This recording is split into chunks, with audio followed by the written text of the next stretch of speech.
Le thème de ce matin, viens à Jésus comme tu es, il se chargera du reste. La Bible dit qu'un jour, Jésus était en train d'enseigner dans une maison. Il y avait des pharisiens, des professeurs de la loi, ceux qui connaissent la Torah. Ils étaient là pendant que Jésus enseignait. Et la Bible dit qu'il y avait quelque chose. Il y avait un paralytique qui était couché sur un brancard. Et le paralytique, là, on voulait le mettre devant Jésus. Mais le problème, c'est que ce paralysé-là ne pouvait pas rentrer parce qu'il y avait du monde. Donc, qu'est-ce que les gens qui le soulevaient ont fait? Ils sont montés sur le toit de la maison du monsieur où Jésus était en train d'enseigner. Ils ont arraché le toit. Ils ont fait descendre le malade sur son brancard pour que Jésus le voie. La Bible dit au verset 18... Les hommes qui portaient un paralysé sur une civière cherchaient à le faire entrer dans la entrée et à le placer devant Jésus. Ça veut dire qu'ils avaient un objectif. L'objectif, c'était de prendre le paralysé et de le mettre devant Jésus. Même pas pour que Jésus le guérisse. La Bible ne dit pas pour que Jésus le guérisse. La Bible dit qu'ils cherchaient à prendre le paralysé et à le mettre devant Jésus. Qu'il soit guéri ou pas, ce n'est pas notre problème.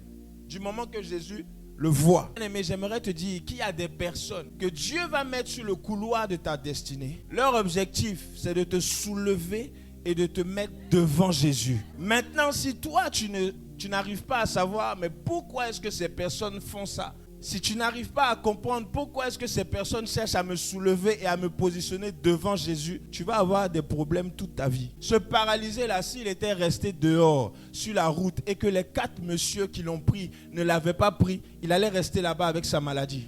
Jamais Jésus allait le voir pour le guérir. Mais il fallait que les 4 personnes viennent le soulever et le positionner devant Jésus. Ils n'ont pas peur que le malade, le paralytique là tombe. Il prend un risque, monter sur le toit d'une maison pour faire descendre un paralysé. Ils ont pris des risques. Si le monsieur tombait, il pouvait mourir. Mais ce risque-là a été bien pour lui, le monsieur, parce qu'il a fini par être guéri. Donc les 4 personnes sont des bienfaiteurs que Dieu met sur le couloir de ta destinée. Et souvent, on a du mal à discerner, mais quelles sont ces personnes-là?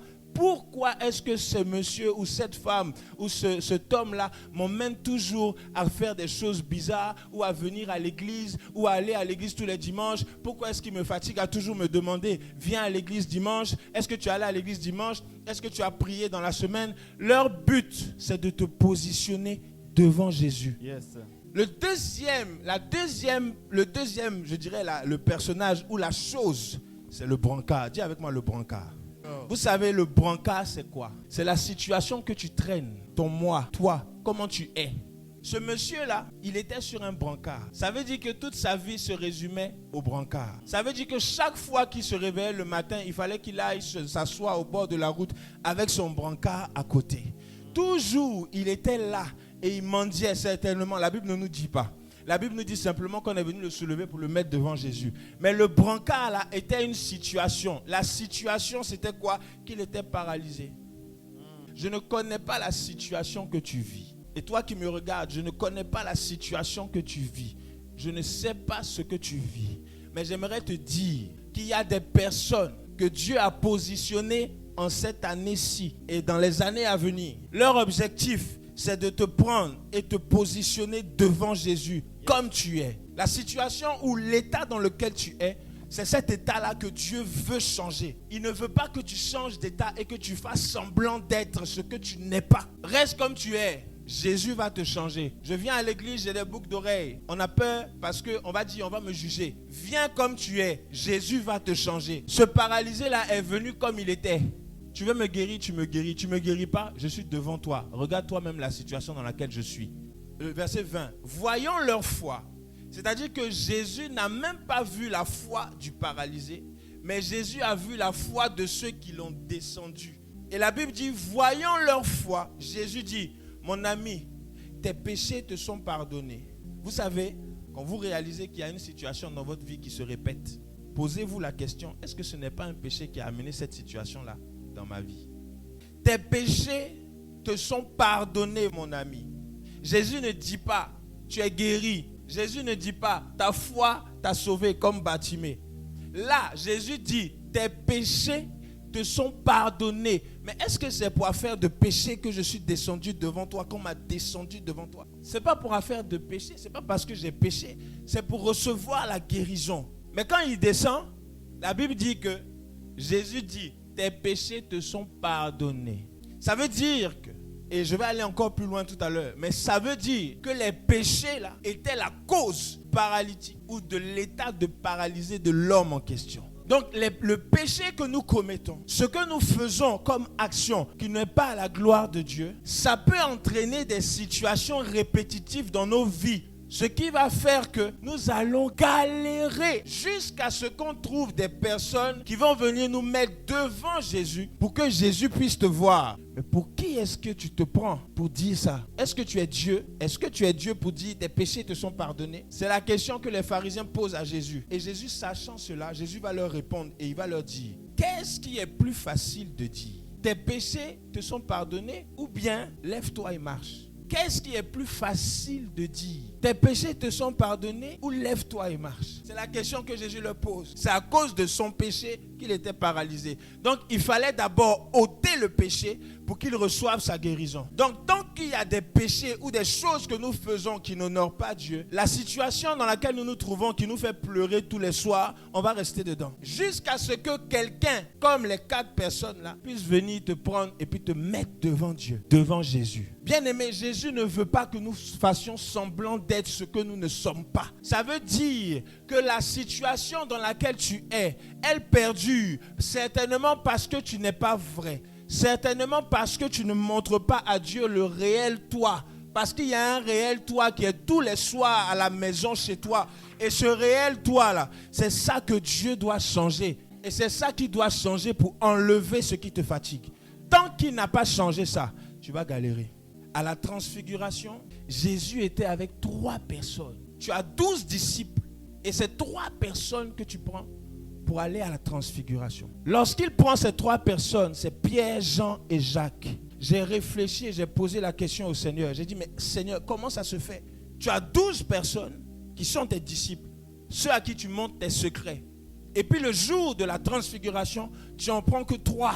Il dit, regarde Pierre. Qui est Pierre? Pierre était le premier des disciples que Jésus a choisi. La deuxième personne qu'on cite, ce n'est pas Jean, ce n'est pas Jacques, c'est André. La troisième personne qu'on cite, c'est Jean et Jacques, qui sont frères. Pierre a été choisi parce qu'il aimait ce que je faisais. Pierre a été choisi parce qu'il aimait ce que je faisais. Deuxième personne, Jean. Pourquoi Jean? La Bible dit que Jean était le disciple que Jésus aimait le plus. Donc Jean était quelqu'un qui se couchait toujours sur la poitrine de Jésus. Jean était toujours proche de Jésus. Et c'est tout à fait normal qu'à la transfiguration, ils prennent quelqu'un qui est proche de lui et puis quelqu'un qui est toujours vrai. Parce que Jacques, qui est le frère, le grand frère de Jean, Jacques était le plus vrai de tous, sans parler de Judas. Jacques était le plus vrai de tous. Donc pour monter à la transfiguration, il prend les 3. Il prend Pierre, Jean et Jacques. Et la transfiguration, dans le mot transfiguration, c'est une transformation de la figure. Donc Jésus va venir transformer, montrer son état, une partie de cet état qui a été transfiguré devant les 3. Et les 3 disciples vont voir Élie et Moïse et Jésus qui est transfiguré. Les 12 n'ont pas vu. Il n'y a que 3 personnes qui ont vu ça. Pourquoi? Parce que les 3 personnes étaient vraies. Parce que les 3 personnes étaient venues à Jésus comme ça. Prends-moi cadeau, comme on dit en Côte d'Ivoire. On est comme on est. Pierre était celui qui était le plus farouche. Il a révélé qui il était à Jésus. Jean était celui que Jésus aimait le plus. Parce qu'il se couchait toujours sur la poitrine. Lui-même, il aimait tellement son maître qu'il était toujours là. Et c'était des personnes sur qui Jésus pouvait compter. La preuve est que lorsqu'on a arrêté Jésus, la première personne qui a réagi, c'est Pierre. Pourquoi? Parce qu'il était vrai. Tu ne peux pas venir dans la présence de Dieu en étant faux. Non, ça ne marche pas. Sinon, tu ne changeras pas. Ta situation va rester telle qu'elle. Tu ne peux pas venir dans la présence de Dieu en étant faux, en montrant un faux visage. Et puis lorsque tu es dehors, tu as une autre personne. Non. Dehors ou dedans, je suis la même personne. Je reste la même personne et tu dois rester la même personne. Parce que Jésus a besoin de voir réellement qui est cette personne qui vient tous les dimanches m'adorer. Donc les disciples qui ont vu la transfiguration étaient vrais. Ils sont venus devant Jésus. Jésus les a pris pour leur montrer une partie de lui, qu'il n'a pas montré à tout le monde. Et la preuve, c'est que lorsqu'il est descendu de la transfiguration, il leur a dit, taisez-vous, hein. Ce que vous avez vu là, gardez ça pour vous. Personne ne doit savoir ce que vous avez vu. Donc, il leur faisait confiance. Est-ce que Jésus peut te faire confiance à toi? C'est la question qu'il faut te poser ce matin. Est-ce que Jésus peut me faire confiance? Parce que si Jésus ne peut pas me faire confiance, ça veut dire qu'il ne peut pas agir dans ta vie. Pour que Jésus puisse agir dans ta vie, il faut qu'il te fasse confiance déjà. Pour qu'il puisse te donner quelque chose, il faut qu'il te fasse confiance. Et pour qu'il te fasse confiance, il a besoin de voir qui tu es. Quelle est cette personne? Comment tu es? Quel est ton vrai visage? Ce monsieur-là, il est descendu avec sa situation devant Jésus. Il est descendu avec sa situation. Voilà comment je suis réellement. Je ne suis pas faux, je suis vrai. Voilà, j'ai des pieds paralysés depuis des années. Voilà ma situation, Seigneur, change-moi. Et il vient devant Jésus, pas derrière, devant. Donc tu me vois, tu me regardes. Si tu peux changer ma situation, change-moi. Si tu ne peux pas changer, dis-moi ce que je dois faire. Mais me voici comme je suis. Prends-moi cadeau, comme on dit. Et la Bible dit au verset 24, « Afin que vous sachiez que le Fils de l'homme a sur la terre le pouvoir de pardonner les péchés. Je te l'ordonne, dit-il au paralysé, lève-toi, prends ta civière et rentre chez toi. » Ça veut dire que pardonner le péché de quelqu'un, là, c'est un pouvoir. Lorsque Jésus va dire aux disciples, allez dans la chambre haute, vous allez m'attendre là-bas. La Bible dit que Jésus souffle sur eux et il leur dit, recevez le Saint-Esprit. Et ils vont aller dans la chambre haute, ils vont recevoir un autre Saint-Esprit.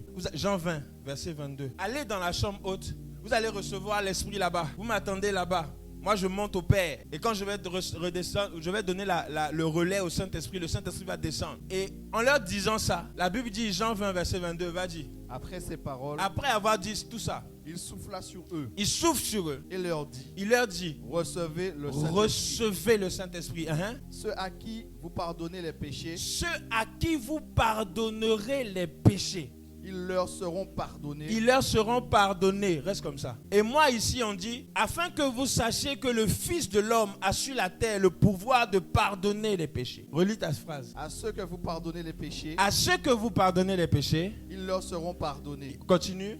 Et à ceux que vous les retiendrez, à ceux que vous retiendrez les péchés, ils leur seront retenus. Ils leur seront retenus. Ça veut dire qu'il leur donne le même pouvoir qu'il avait. Pourquoi est-ce qu'ils ont reçu ce pouvoir? Parce qu'ils étaient vrais.